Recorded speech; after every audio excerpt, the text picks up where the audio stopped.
At 0900 hours in the Gulf of Aden, a boat full of armed men was rapidly approaching the USS Gonzalez, AK-47s and RPGs visible from the bridge. These pirates thought they'd hit the score of a lifetime. Instead, they were now toe-to-toe with an Arleigh Burke-class destroyer and a Ticonderoga-class cruiser, the combined firepower of a small nation's entire navy.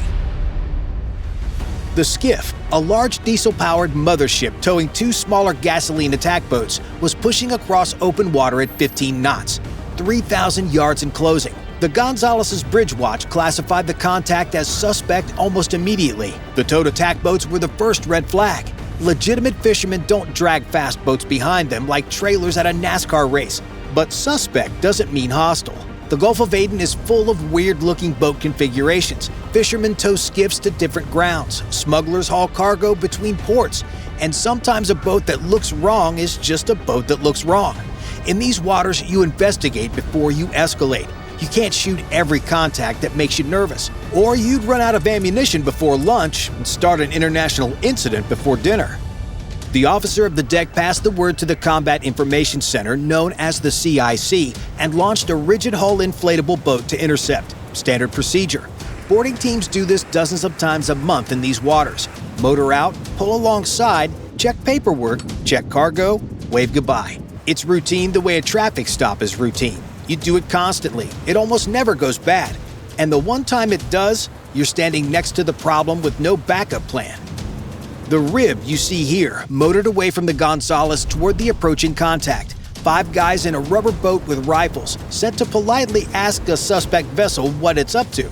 The naval equivalent of knocking on a stranger's door at midnight with a clipboard and a flashlight, except the stranger might have an RPG. At this point, the contact was just another blip on a long patrol. Probably fishermen, maybe smugglers. Either way, a 20-minute job. Behind them, the Gonzalez continued tracking the skiff on radar. Ahead of them, 2,000 yards of open water and a boat that might be anything. But the Gonzalez wasn't the only one watching. An MH-60 Seahawk, like the one you see here, was already airborne. Standard overwatch for counter-piracy ops. The helicopter had been orbiting since before the skiff appeared on radar, and it was the first asset close enough to get a real look. The sensor operator swung the FLIR turret to the contact, and what came back on thermal display changed everything. Not fishing nets, not cargo, weapons. RPGs propped against the gunwale, their warheads glowing slightly warmer than the surrounding fiberglass. Kalashnikovs across laps, men loading magazines, not casting lines. The crew chief counted heads, 12, while the sensor operators zoomed tighter, cataloging every detail that radar couldn't provide. How the men were positioned, where the weapons were stacked, how the tow lines to the attack boats were rigged for quick release. One pull and those boats would be independent, maneuvering on their own power. One skiff full of pirates is an intercept. 3 independent boats with weapons is an ambush. The Seahawks report hit CIC like a brick, not a suspect contact, a confirmed hostile force. 12 armed men with RPGs and automatic weapons, closing at 15 knots, now 18 yards from the Gonzalez. And the RHIB, their boarding team, their guys, were already out there, already between the warships and the threat, already motoring toward 12 men carrying weapons designed to punch through armored vehicles. The bridge called the RHIB, come about, return to ship, now. The coxswain acknowledged, swung the helm hard over, and the outboard choked, sputtered, done for. Saltwater, fuel contamination, a vapor lock in the fuel line. It doesn't matter which. RHIBs are tough boats, but their engines run in the most corrosive environment on Earth, and mechanical failures are so routine that every boarding team has a story about getting stranded mid-patrol. Usually it's an inconvenience. Today, it's about to become a crisis. The coxswain cycled the engine. Nothing. Cycled again. The starter ground, but the motor wouldn't catch. 5 American sailors were now stuck on the water, drifting on current, directly between a closing pirate skiff and 2 warships that had just learned the men in that skiff were carrying rocket-propelled grenades. At 15 knots, the skiff was eating 100 feet of ocean every 4 seconds. The math was brutal, and it was getting worse by the heartbeat. 1,500 yards, and then the tactical picture tripled. The mothership altered course, not away from the warships, but toward them. Then the 2 smaller attack boats cut their tow lines. Gasoline engines coughed to life. Both boats peeled away in opposite directions, one angling toward the Gonzalez's port quarter, the other swinging wide toward Cape St. George. One contact became three, spreading across the surface plot like a hand opening. Inside the CIC, radar operators called out new bearings as fast as the contacts separated. 1,200 yards now. The pilots were running a textbook swarm, come from multiple angles, split the defenders' attention, overwhelm the response. It's how they take merchant ships. A container ship has one bridge and one panicked crew trying to watch every direction at once. But these pilots were now attempting that tactic against two warships with overlapping radar coverage, two CICs, and enough weapon stations to handle a squadron of incoming fighters. The maritime equivalent of trying to carjack a police cruiser. Except the police cruiser had a problem nobody had anticipated. 1,000 yards. The RHIB was parked directly in the gap between the approaching mothership and the warships, stuck in the open. No armor, no overhead cover, nothing between those sailors and what will come next except salt air and a hull. Inside the CIC, the watch officers were staring at a surface plot that looked like a nightmare. 3 hostile contacts closing from different vectors, one friendly contact sitting motionless in the middle of all of it, and a shrinking bubble of ocean that was about to become a shooting gallery. The Gonzalez couldn't shoot without risking her own people. The RHIB couldn't retreat because it couldn't move. And the pilots were closing the distance at a rate that turned minutes into seconds. On the RHIB, the boarding team was doing the only thing they could, trying to restart the engine while watching armed men close the distance. The coxswain was cycling the outboard between scans of the approaching skiff. Pull the choke. Hit the starter? Nothing. Reset. Try again. Every failed attempt ate 4 more seconds. 4 more seconds meant another 100 feet of ocean gone. The other 4 sailors had their M16s pointing outward, not because they planned to start a gunfight from a rubber boat against 12 men with RPGs, but because the option of not being ready was worse. 800 yards. The Seahawk pilot called down a final update from overhead. Men in the mothership were moving to firing positions. RPG up on a shoulder. Kalashnikovs braced against the gunwale. The sensor operator had been watching the same thermal picture for 3 minutes and knew exactly what preparation for an attack looked like. This wasn't posturing. These men were seconds from shooting. On the Gonzalez's bridge, the officer of the deck was watching the range tick down and running out of options at the same rate. The Seahawk couldn't engage. Helicopters on counter-piracy ops don't carry weapons loaded for surface targets as standard configuration. A multi-million-dollar aircraft orbiting overhead with a perfect view of the enemy. And the most lethal thing aboard was the sensor operator's coffee mug. The Cape St. George was maneuvering to get an angle, but the RHIB was still sitting right in the middle of the geometry. Every solution required the RHIB to not be where it was, and the RHIB wasn't going anywhere. 600 yards. The pilots saw the RHIB sitting motionless on the water, altered course directly toward it, and accelerated. And this is where the pilots accidentally discovered something nobody in the Pentagon had ever planned for. Every primary weapon system on both ships was useless. The Mark 45 on the Gonzalez's foredeck you see here lobbed 70-pound shells at targets 12 nautical miles away. Enough firepower to send these pilots to the moon, skip them off the atmosphere, and bring them back just to do it again. At this range, the gun physically cannot depress low enough to fire. It's pointing over their heads. The vertical launch cells, 96 between the two ships, loaded with missiles worth roughly $150 million combined, need thousands of meters just to arm. A standard missile fired at this range would scream over the pilots and detonate somewhere in the Indian Ocean. A $2.1 million firework. And the Sea-Whiz, the automated last-ditch close-in weapons system, picture a 20mm Gatling gun that fires 75 rounds per second, mounted on a swivel turret that thinks for itself.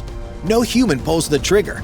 The system's radar detects an incoming missile, calculates the intercept point, and fills that point in space with a wall of tungsten, all in less time than it takes you to blink.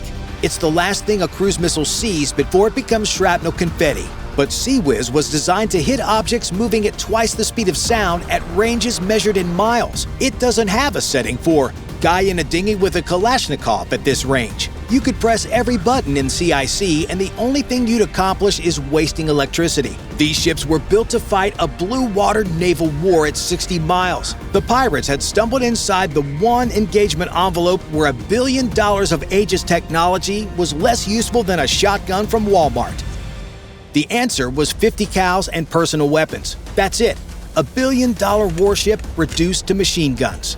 But even the machine guns had a problem. 2 warships about to engage the same target at close range with unguided weapons while their own RHIB stuck out in the water, engine out, 5 sailors with no cover sat directly in the crossfire. No fire control computer handles this. No automated system deconflicts machine gun fire at knife fight range with friendlies in the splash zone. The TAOs on both ships had to carve up a tiny patch of ocean into firing lanes on the tactical net, in real time, voice to voice, while pirates were putting rounds into their hulls. $2 billion of network combat technology, the most sophisticated naval warfare system ever designed, and the solution to this problem was 2 guys on a radio figuring it out the old-fashioned way, like air traffic controllers at the world's most dangerous airport. The Gonzalez takes this sector, Cape St. George takes that one. Nobody fires into the RHIB's quadrant, and the RHIB's quadrant wasn't a fixed point on a chart. It was a drifting rubber boat with no engine, shifting position with every current and every wake from the closing skiff. The gunners would have to track a moving safe zone while firing at a moving target at a range where the 2 were close enough to overlap. Miss your lane by 2 degrees and you're hitting an American warship. Drop your elevation by 3 and you're putting rounds into an American rubber boat. The margin for error was the width of a hand at arm's length. The captain faced a decision that would have taken 30 minutes of JAG consultation in peacetime. The rules of engagement allow deadly force for hostile act or hostile intent. Hostile act is easy. Someone shoots at you, you shoot back. The paperwork writes itself. Hostile intent is a gray zone. Nobody's fired yet, but 12 armored men with RPGs are bearing down on your ship, ignoring radio warnings, accelerating toward a disabled RHIB full of your sailors. Every indicator short of pulling the trigger. The question isn't whether these men are hostile. The question is whether you wait for the RPG to confirm it. And if you wait, the first round might hit a rubber boat with 5 Americans in it. Shoot now on intent, and you're initiating fire with your own people in the crossfire and no hostile act on record. Wait for the act, and the act might be the thing that takes out your boarding team. There's no clean option. There's only which risk you're willing to carry for the rest of your career. The call came fast. The RHIB stays where it is. Towing them out would take minutes they didn't have, and any rescue boat would be driving straight through the pirates' line of fire. The safest place for that crew, paradoxically, was the most dangerous spot in the Gulf of Aden. That's the kind of tactical math that looks insane on paper, but makes perfect sense when every alternative is worse. Weapon stations. Engage the mothership. Watch your arcs. Watch the RHIB. The 50 cal gunners stepped up to their mounts on the weather deck. No CIC protecting them. No armored bulkheads. Open air, a splinter shield that wouldn't stop an RPG fragment, and a clear view of men shooting rockets in their direction. An RPG doesn't need a direct hit. A near-miss sprays shrapnel across the deck at thousands of feet per second, and every man on those mounts knew exactly what that does to someone standing behind a quarter-inch steel plate. The gunners racked the charging handles, swung the barrels onto the skiff, and went to work. 200 yards. At that range, you don't aim a 50 cal, you point it. The Gonzalez and the Cape St. George opened up simultaneously from corridored sectors. The sound hit first, not the sharp crack of a rifle, but a deep, rhythmic hammering you feel in your sternum before you hear it with your ears. The first burst from the Gonzalez's starboard mount walked across the water, a line of white splashes marching toward the skiff like stepping stones, and punched into the mothership's hull below the waterline, through the fiberglass, through the wooden frames, and out the other side. The Cape St. George gunners hit the same target from a different angle, rounds converging from 2 directions at once. At 200 yards, a 50 caliber round does to fiberglass what a bowling ball does to a paper plate. Every piece of cover the pirates crouched behind was being perforated from the opposite side simultaneously. The mothership was disintegrating in real time. Rounds punched through the engine housing. The diesel came apart in a spray of metal fragments and black smoke. The hull was collecting holes faster than the Gulf of Aden could fill them. The RHIB crew was still in the gap, stuck out in the open. 50 cal rounds screaming overhead, RPG and AK fire coming back the other direction. But these sailors weren't just riding it out. They had M16s and a clean line of sight. They opened fire, a third stream of rounds into a skiff that was already coming apart. The Gonzalez to starboard, the Cape St. George to port, the RHIB in the center. American sailors in an engineless rubber boat, voluntarily joining a firefight between 2 warships and a pirate crew with RPGs. That is a certain kind of insane that doesn't show up on a Navy recruiting poster, but probably should. Then, a single 50 cal tracer from the Gonzalez found a 55-gallon fuel drum strapped to the mothership's deck. Diesel needs heat and pressure to ignite. A 50 cal tracer provides both. The round punched through the thin steel at 2,910 feet per second, the phosphorus tip igniting the fuel vapor above the liquid line. The drum ruptured. Burning diesel sprayed across the deck, into the bilge, across every surface of a boat that was already shattered. Fire spread faster than men could move away from it. Then it found the gasoline stores meant for the attack boats. Gasoline doesn't need convincing. It goes up fast, hot, and all at once. The skiff became a pillar of black smoke and orange flame visible for miles. The Seahawk crew watched the thermal display wipe out, the entire vessel brighter than anything else on the Gulf of Aden. The two attack boats watched their mothership turn into a bonfire from less than a mile away. For about 30 seconds, nobody moved. Then the math hit them. No mothership meant no fuel, no food, no navigation, no way back to the Somali coast.